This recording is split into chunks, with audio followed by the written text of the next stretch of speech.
Tú eres muy malo. Roto el pato de vestuario. La interpretación siempre negativa. Siempre negativa. Nunca positiva.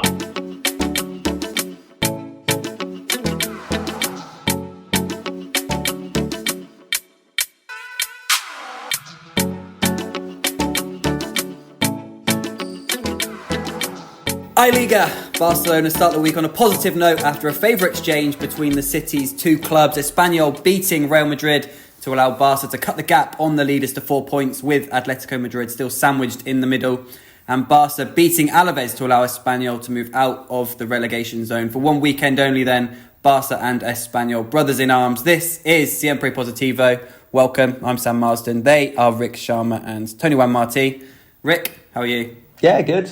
Interesting weekend. Couple of games in Barcelona. Went to that. Had a nice afternoon yesterday after the game. Lovely. I love the 2 p.m. kickoff. Obviously, Barca don't tend to love it. They don't tend to do that well. But for me, it's perfect. You get all your sort of the big work of the day out of the way by about 5 o'clock. And after that, I have to be a little bit pendiente of maybe Betis yesterday. I had to keep an eye on it. But apart from that, quite relaxed. Yeah. Tony, I see you looking refreshed, sharp after your break in Switzerland and your trip to the Pueblo. Yes, refreshed in all senses. Needed a break. Went to Switzerland, then directly to my little village, little village from 100 people only, where my parents were raised. So being there with my girlfriend, being offline, and yeah.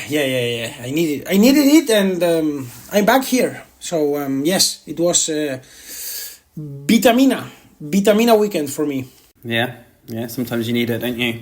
Barcelona then, 4 points behind Real Madrid after beating Alaves, still 3 points back from Atletico Madrid as well. It wasn't easy against Alaves, eventually winning 1-0 thanks to Robert Lewandowski's goal in the second half. Probably the less said about the first half, the better. It was one of the most torrid halves of footballs I've seen in a long time, and I've been inflicted to Burnley games this season. Tony just discovering their Burnley's record of goalless draws and not conceding, and absolutely disgusted.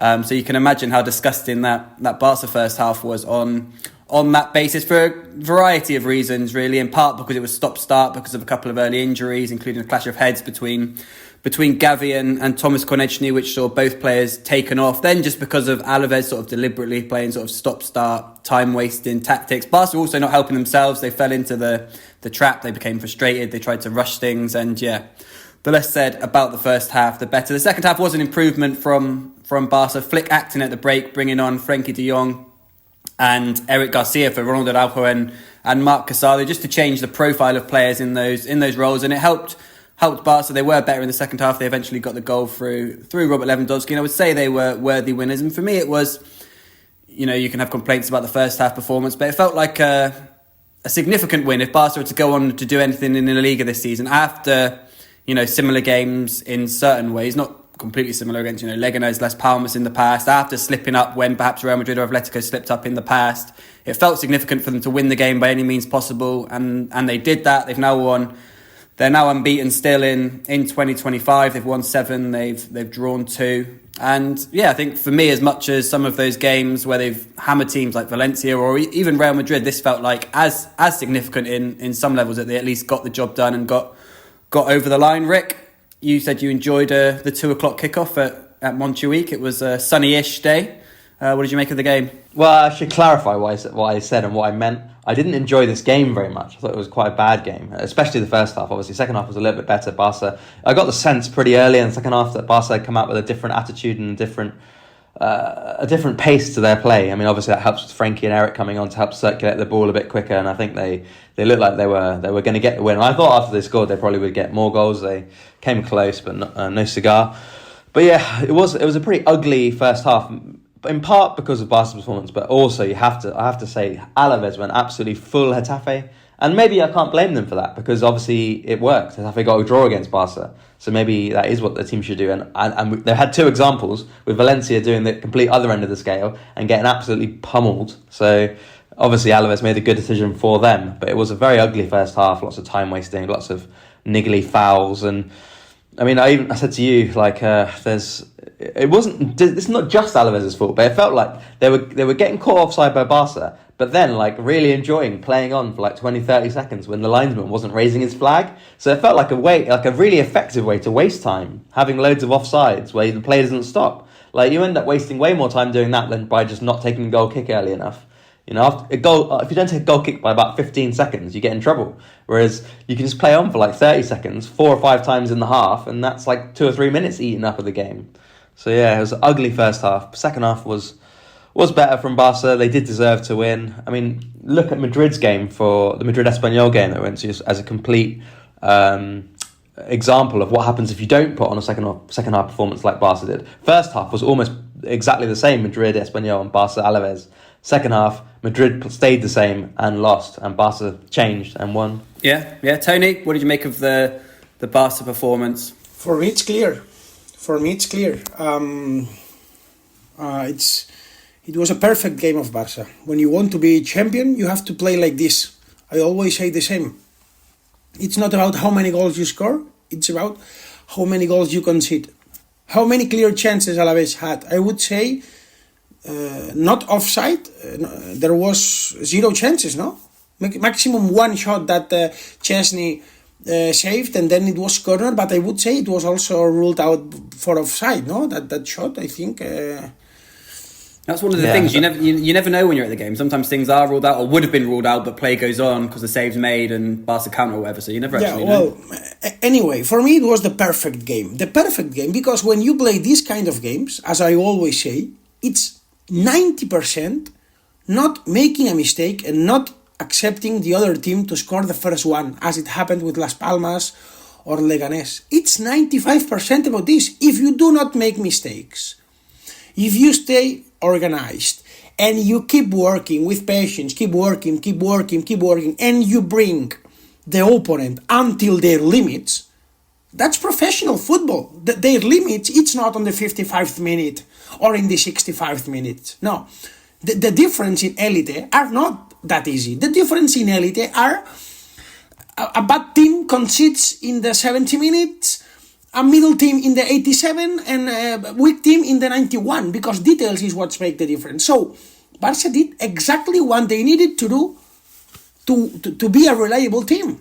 Keep working, not mistakes. And at the end, because you're insisting and because you have more talent, and when I say talent, consider it also the smell of goal that Robert Lewandowski has, that's why he has the career that he has, then you make the difference. So for me, for example, Barca played better against Alaves than against Bayern München when they won 4-1. For me, they played better. I don't care about the result or if it was boring or not. So, very good symptoms of Barca. Very good symptoms. And later, if we talk about what's coming soon, for me, I can only be 100% optimistic, and that's not my style. But you will have 2 weeks to rest. You will recover injured people. So my feeling is that this Barca, I don't know if they will win La Liga. In my opinion, it won't be enough to win La Liga. But in my opinion, Barca will fly in the last 3 months of the season. Hypocritical, Tony. I don't care if it's boring. Just 5 minutes after slagging off Burnley for their terrible spate of 0-0s. No, I'm kidding, because I'm talking from football analysis, no, not the supporter analysis. If you are a fan of Burnley, it's impossible to be happy with this kind of games, 0-0. But in terms of technical analysis, it was the perfect game. Yeah, I've got the stats here. Alaves had 3 shots, but none on target, and their XG was 0.09. The only things I really remember, they were just throwing a few balls forward at the end, weren't they? And I thought Pau Kubasi was brilliant in defending them. Later on, I thought Kubasi was brilliant, and Pedri as well. Rick, how much of an effect do you think Flick's changes on the game had? Obviously, he took Araujo off because he had been... Well, he said it was because he was being booked, but perhaps also because of Eric's ability to play out a little bit more from the back. And then also Frenkie de Jong, who was spoken about by Flick after the game, and by the Alaves manager, Coudet, actually, who said him coming on for Casado changed things as well, because of his ability to sort of perhaps break through the lines and create 2-on-1 situations when Casado perhaps sits a little bit more. What did you think of the proactive changes from Flick? I liked them a lot. I think it was... I wouldn't go as far as to say it was only because of the changes that Barca won. I do think that regardless of the changes, Barca would have come out better in the second half, because in the first half they were lacking a little bit. I wouldn't go as far as Tony has said it was a perfect game. I think defensively there's no complaints. I think in attack they struggled in the first half. Beyond one absolutely incredible Lamine Yamal dribble where he took on a bunch of players and made a nice pass with outside of his boot out to the left. But in attack they were struggling to generate, and they were a lot better after the break. In part, that would have happened anyway, but I do think it was significant, the changes. Eric was really good. Frankie, like you said, was really good. Just shook up. I mean, Frankie, I said to you at half-time, or just after Frankie came on, it's the perfect opportunity for Frankie to come onto this game, to shake things up. It's the absolute right moment to bring on Frankie de Jong. His sort of, the dynamic way that he plays in midfield was perfect for to shake up what Alaves were doing to Barca. And now that you talk about Frankie de Jong, there was, I like small details, there was one scene, one action that for me is the biggest illustration of the change of Frankie de Jong. Had you ever seen before Frankie de Jong getting angry with an opponent? Never. He got angry when he was captain with a Alaves player face to face. I was about to I was going to say porn things, but I was incredibly happy when I saw Frankie as a captain battling with an opponent. That's what Barca supporters wanted, expected from him, to have character. So that was for me the biggest signal that Frankie de Jong has understood what he needs to be and what Hansi Flick wants from him.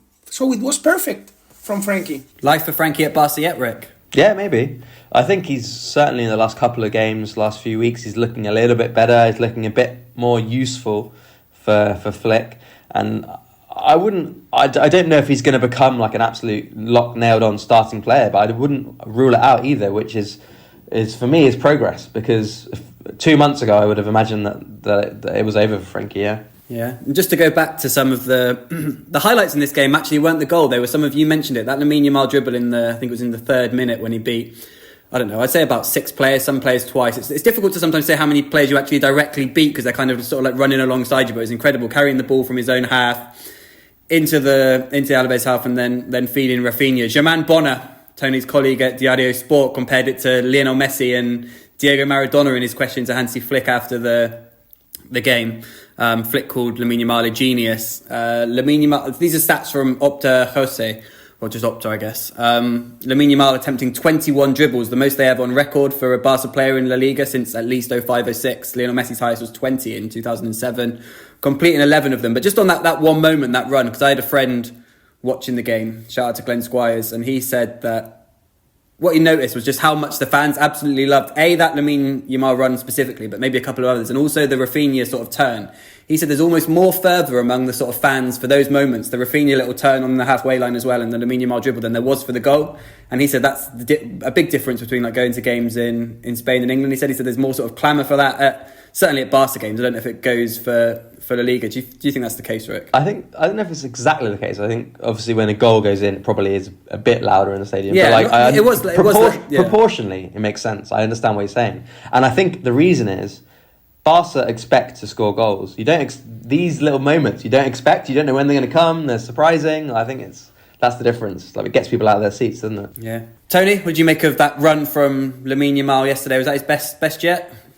Obviously, it didn't lead to anything, but in terms of just pure sort of skill and running. Well, it was it was amazing. It's strange, because it was at the beginning of the game. It's not normal, that you see these kind of actions just on the first 10 minutes of the game, and it seems, and it shows you how focused, how sharp, how concentrated Lamine started. Yes, iconic action, like everybody imagines on his head. The action of Messi against Getafe on that game against Copa del Rey. So, it's obvious that Lamine has now believed that he's not a player of the future. He already is one of the 3 best players in the world. And every day he's playing better and better and better. So I admitted several times that I didn't expect that explosion of Lamine that early, because now he's consistent, he's brave when it comes to attracting opponents, to make dribblings. Amazing Lamine, and it's not only what he creates by his own, but it's also what he can bring for his mates. Because, for example, on that action that you mentioned, there were around 4 or 5 players with him. So it means that you have 4 or 5 players totally free to give them the ball. And at the end, he's becoming that early a little bit what Messi was on the last years of his career. He knew that 4 or 5 players were just aware of him, and it means that the spaces are in other parts. So it's incredible how good Lamine decides, being only 17 years old. So, my question is, if we could travel on the future out of the 100% of Lamine Yamal, which, for example, for sure we still don't know which is his 100%. At which point we are right now of the 100% of Lamine Yamal? This will have only answer in 10 years when he is 27 or 28, no? Because maybe in 10 years we will remember this season like, oh, did you remember when he was nothing? Because maybe he will start scoring 70 goals per season. Or maybe we are living his prime and we don't know it, because maybe in 2 years he won't be able to grow up more. So I realize, or I wonder, out of his 100%, at which point is him now? Yeah, the great unknowns of football. Only time will dictate what level he is at the moment and what level he can reach. But certainly exciting to watch him at the moment. I guess the only other notable thing was the Gavi concussion, just because it could only. I guess a lot of players have had sort of head injuries and tried to play on, but obviously it was pure Gavi to get up from the head clash and try and come back on, and not fighting the medical staff, but almost kind of sort of challenging them to not take him off. There's a video, I think Movistar or DAZN or whoever had the votes of them asking him what day of the week it is, and he says "Ni puta idea," like he doesn't have a effing clue what day it is. Yet he's still fighting to come back on. But in the end, the doctors and Hansi Flick managed to convince him to come off. That was obviously early in the game. For me, Lopez coming on. I don't quite know the club's statement does it say in English? It doesn't say concussion. I just took the English one that they released. Just head injury. So I don't know what sort of protocol there is in terms of him being involved this week against Valencia and Sevilla. They say they've continued to be monitored, so I guess we'll get an update on Flick before that Valencia game. Rick, do you want to take away the ratings? Yeah. One thing quickly before then, I'm not convinced, to be honest. Gavi would know what day of the week it was anyway, regardless of whether he got hit on the head or not. I don't think the days of the week matter much to him. Szczesny 6. They obviously didn't make any saves in this because there were no shots on target from Alaves. The only thing with him is that he looks absolutely terrified whenever he's asked to come out and be the sweeper keeper and clear the ball. He's really struggling with that at the moment, just hacking it into the stands, and not even like punting it into the stands in a good way, like shanking it into the stands. So that's definitely something for him to work on. Jules Koundé 6.5, Araujo 6. I don't think he did anything wrong, Araujo, but just a couple of good headers out from corners. I guess that's one thing. If you take him off to get more, to bring Eric on or to have whoever to move the ball around better, you do lose a little bit of Araujo in attack and in defence in terms of his height and strength in the box. Kubasi 7, Balde 6. Felt a little bit sorry for Balde in the second half because he made like 2 or 3 really, really good runs and didn't get the ball, and he was right in front of Flick, and Flick was kind of, when he didn't get the ball, Balde looked really upset and sulking, and Flick was trying to G him up and be like, "Don't worry, mate, you'll get a chance later on. Someone will give you the ball at some point." Casado 6, Gavi obviously not rated as he went off early. Pedri 8, probably the best player for me in this one, having a really good run of form. Pedri. Lamine Yamal 7.5. One thing I'll say about Lamine Yamal is, earlier when I was saying he arguably is the best player in the world, and actually the last few games I've drifted away from that a little bit because of the output in terms of he scored 1 goal in his last 5 games. Obviously not great, but any player could have a run like that. It's not like a drastic run, and in that time he played brilliantly against Valencia, for example. But when you see like how many goals Mo Salah scoring this season and that sort of thing, I think there is massive room for Yamal to grow into in terms of end product. 7.5 for him. Lewandowski 7, mainly for the goal, because it's a tough game in the first half. Didn't get much ball, didn't get many chances, but when he did get his chance, he put it away, which was Yamal actually, his deflected sort of cross shot falling to Lewandowski at the back post. Rafinha 6, he didn't have a particularly good game. Eric 7 off the bench. Frankie 8. Ferran, we always give him credit when he does well off the bench, so I'm going to give him a 5.5 today because he did quite badly. He gave the ball away every time he had it, basically. Yeah, shaping up nicely at the top now then, because we have the Madrid derby on Saturday. We have Madrid 4 points clear of Barca, Atletico 3 points clear of Barca. So potentially, well, if Barca can win at Sevilla, it will be another weekend where they cut cut the gap on at least one of those two teams, if not both of them. Tony, how are you seeing La Liga after the latest twists this weekend? Bueno, I think I said it many times. It's true that I didn't expect Madrid to lose against Espanyol. It's true, and now for sure the poker game is more open. But in my opinion, still it's a big advantage what Madrid has, because it's 4 points and counting that you will win El Clásico, which for me it's not likely to happen. I mean, can happen, but it's not likely to happen. Barca has not more than 50% of options of winning this game if you check in odds, or if you check Opta or whatever you want to consider objective. So it's complicated for me for Barca to win La Liga. But I also think that among the percentage of Barca of hope to win La Liga, big part will be decided in these next 2 weeks when Madrid needs to play the playoff against Man City, no? Because they will be tired in La Liga games these 2 weeks after playing with Man City. They will be out of focus, and if Madrid is dropping at least 1 point more, then it will be open again, because they have to play against Atletico de Madrid. So that's the biggest lack of Barca, having done his homework in being in top 8. So if Madrid in the next 3 weeks is not able to win all the games and Barca does their homework, then I will still consider that Madrid is favorite, because Barca at some point one game they will lose. But then, yes, it will be open again. Yeah, I mean, February does feel like a key month, but then we'll come to March, and even if Barca are sort of back level with Real Madrid, you're then looking at March going, well, these teams have got to manage more Champions League games, etc. How does that work out? But the next 16 days are big for Madrid. If they can sort of keep that gap in the league, you'd probably fancy them. They have Leganes in the Copa del Rey, then they have Atletico Madrid at home, and they have City away, Osasuna away, and then City at home, and that's all within the space of 16 days from now. So it's going to be a tough run for them, especially without a significant part of their defence. Rudiger now out for a couple of weeks. We'll see when he's back. Obviously Militao out for the season, Carvajal as well. So they're short at the back for those games. So it's going to be an interesting run. Rick, do you think it's better for Barca if Real or Atletico win on Saturday, or a draw? A draw is the best, I think. Draw is the best. Why have one team getting 3 points when only 2 can be given out by La Liga? So yeah, I think draw.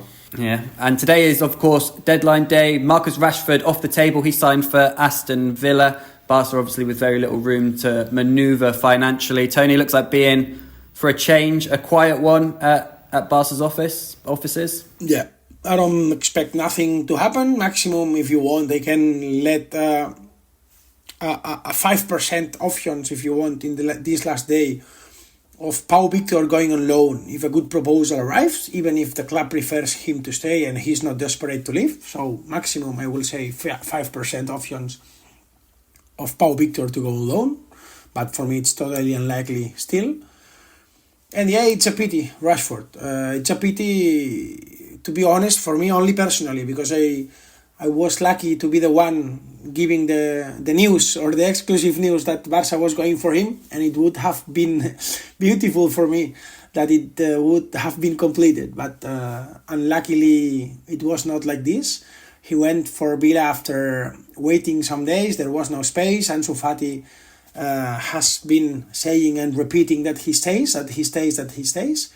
In my opinion, it's not only Ansu Fati saying that he stays, but also not good enough offers arriving from him. So it's marketing better to say, I want to stay, instead no one wants me. And yeah, no big surprises this last day. Yeah, Rick, is that the biggest challenge facing Flick now? We've seen him improve pretty much every player at Barca. Getting something out of Ansu Fati in the second half of the season, what would that take? Or is it impossible? Was it a lost? I think he's cooked. Ansu's cooked. We said it months before, even when he like a few weeks after he came back, when we've seen him enough times to start thinking, actually, he doesn't have it anymore. I find it surprising if he plays many minutes between now and the end of the season. Yeah. Let's see what the rest of the season has in store. Shaping up to be good, even more so after this weekend's round of fixtures in La Liga. Big week for Barca coming up as well. They're in the Copa del Rey on Thursday, away at Valencia. That's the quarter-final. Then a trip to Sevilla in La Liga on Sunday. We'll be back on Patreon after that Valencia game. In the meantime, stay positive.